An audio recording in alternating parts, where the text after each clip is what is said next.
Welcome to Vermontitude, a collaborative effort between Great Eastern Radio, the Brattleboro Reformer, and BCTV to bring you the stories behind the stories on the topics you want to learn more about. Because there's always more, so there'll always be Vermontitude. Hosted by me, Peter Fish Case.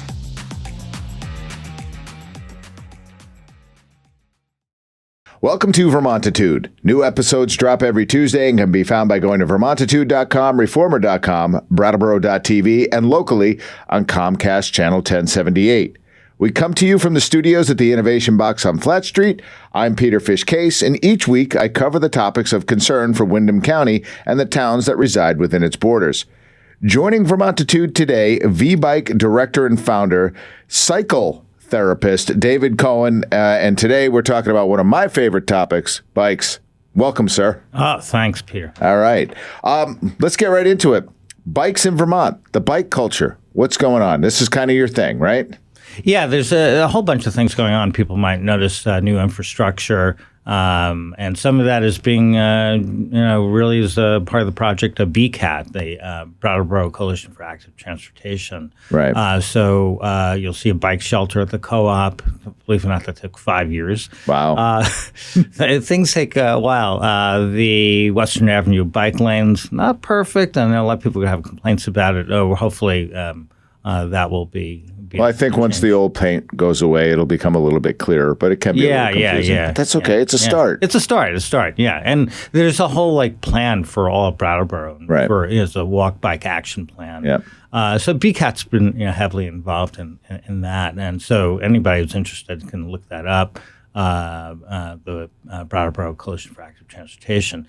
The work that I've been doing, and I've been totally working with BCAT, is through V-Bike, which I started around 2015. Okay. And that actually started with a contract that I got through Go Vermont and VTrans, which was this crazy contract. There was nothing like this in the United States to provide free consultations for Vermonters around electric assist bikes, electric assist cargo bikes, electric assist commuter bikes, what we call micro-mobility. Okay. And so helping Vermonters to make their choice, depending on what their needs are, their terrain, their lifestyle. And things like cargo bikes, if you're not familiar with cargo bikes, they are these larger bikes that can carry kids, can carry a lot of cargo, whether you're doing laundry, shopping, whatever. It replaces a car for a family, particularly in a house. Yeah, and it's not that far fetched of an idea for bikes to replace cars, and because I think you and I had a previous discussion about how bikes and e-bikes are outselling cars in the Netherlands. Oh yeah, and particularly in Germany. Actually, e-bikes are outselling what we call acoustic bikes. There's electric bikes, acoustic bikes.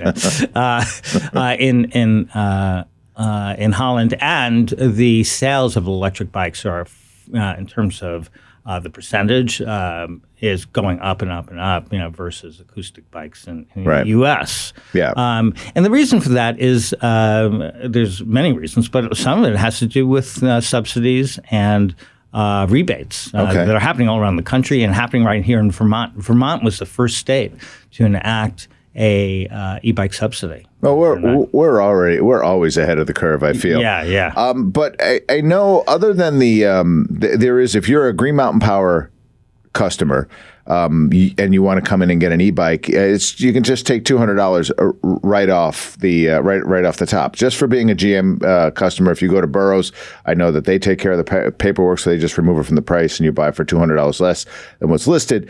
But what are some of the other subsidies and state subsidies and other things that are going on right now in the realm of e-bikes?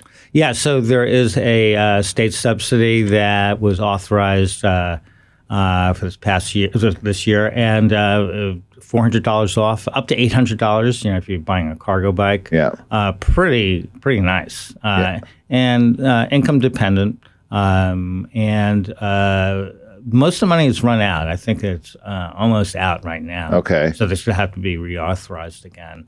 And hopefully, that will happen around April, and we'll see a pot of money available for the state subsidy. And is that how the funding cycle usually goes? Like around if you will, quote unquote, like a guy like me, I never stop riding, so there is no end to my riding season, but the riding season of spring to probably late fall. Yeah, well, that's what we're hoping. Yeah. All right. Yeah, there is no riding season. I ride throughout the year. Yeah. Studded tires on the cargo bike with my son when he was going to Hilltop School, and we would actually pass by cars that were like stuck in the snow, and we'd go right by them with our cargo bike. That was made my day. Yeah, that was always a little bit of a good feeling. Let's talk about some of the stigma around that, because I know that I was talking to somebody who had both their kids on their cargo bike, and they were just pedaling down, and they said, yeah, sometimes I get yelled at for having my kids on these bikes, that it's dangerous. I mean, what do you, I mean, obviously it's just, I think it's a statement that comes from a little bit of ignorance, but. Well, yeah, I mean, cars are dangerous. Yeah. There's no doubt about it. And so they're seeing through the windshield perspective of the world is like we can't show up in the world, And the automobile is like, it's a magic. It's done incredible things for us, but it's also shrunken our perspective of what we're capable of doing. Right. I've never really got that. I mean, maybe in the very beginning, I think that's actually changed a lot. Yeah. Okay. Yeah. So I don't think that you're going to hear that much these days. Yeah. I think partially because, we know about climate change. Yeah. There's way more information about, the effect of noise pollution on our health. And there's just way more happening all around the world around like really creating human scale living. Right. And the bike and cargo bikes and e-bikes, fit into that space like they're supposed to. Especially around here. The cargo bike is a really big thing. You see them all over the place. What was it? Josh Traeger, who you work with, just put like his 12,000 miles on his cargo bike. He's a stud. Yeah. Give it up to Josh Traeger. Well, we had I think the very first electric cargo bike in Vermont. And that's what kind of got me started. Oh, really? Yeah. I'd been into cargo bikes. I started a delivery service back in Berkeley, California. Back in the mid-90s, cargo bike service called PetX, believe it or not. Oh. And it was a really successful business. And coming here, I really wanted to have a cargo bike for my son. We brought a cargo bike that we had, but it really was not the kind of cargo bike I wanted to carry my son on up to like Hilltop School. And we ended up buying a Yuba El Mundo, which is, they don't make it like this anymore, but it had a front hub motor. And it was an absolute dream. And that kind of led me into this whole contract because with the state, because I was showing this thing off going like, this is so Vermont. This is a way Vermonters could be living and in connection with their bodies, their kind of a sensory awareness to the world, an emotional connection, not only to the human communities, but the more than human world that we inhabit. I think there is something to that, because every time I go out on my acoustic bike, I come back and it's always a little bit better. Oh, it's always a little bit better. And there's all these non-tangibles that you can't really put your finger on, some of which you can. You're breathing in the air, you're exposed to the world. But that's actually part of my work as a therapist, too. So I'm a self-proclaimed eco-psychologist, but I'm a therapist, and I work with these elements of like, how do we become more alive in this world? And there it is. You're living proof. Living. All right. So to motivate somebody into like, what is the person who's thinking about switching from a car to a bike or an e-bike or a cargo bike? What is it that you would counsel them to do? So I'm a guy, I commute to work every day. I work 12 miles away from my home. Like, why would I get an e-bike, or why would I get a cargo bike? What would you say to that? Well, you can combine things. You end up like getting exercise, right? You get your outdoor time. Yeah. And like if you're at all concerned about the planet, you've got that. the joy factor, what we call elation, It's very clever with your wording and the things you name. But go ahead. Yeah. So, it all comes out of like this, thrill of being in this world. And so people tend to just contact me and say like, I'm interested maybe in a cargo bike for my family or an electric bike. And we go over their route, the distance is really important, the kinds of traffic conditions, and the terrain, what kind of, are they riding up big hills? Are they dirt roads? And we kind of figure out what's going to really work for them. Right. And this massive surge in technology, innovation, and bike design innovation is just ripe for a major makeover of the bike. Right. And of course, when we're getting into e-bikes, there's different classes that go different speeds. There's different wattages and things. So if you live on a predominantly flat piece of land, an e-bike for you is, you don't have to get the most punchy motor. Right. Exactly. Yeah. But if you're climbing long hills, then, so knowing what you're buying is going to be critical, and going to a place that knows about these things is pretty critical. Or and through these consultations, I provide an independent, opinion.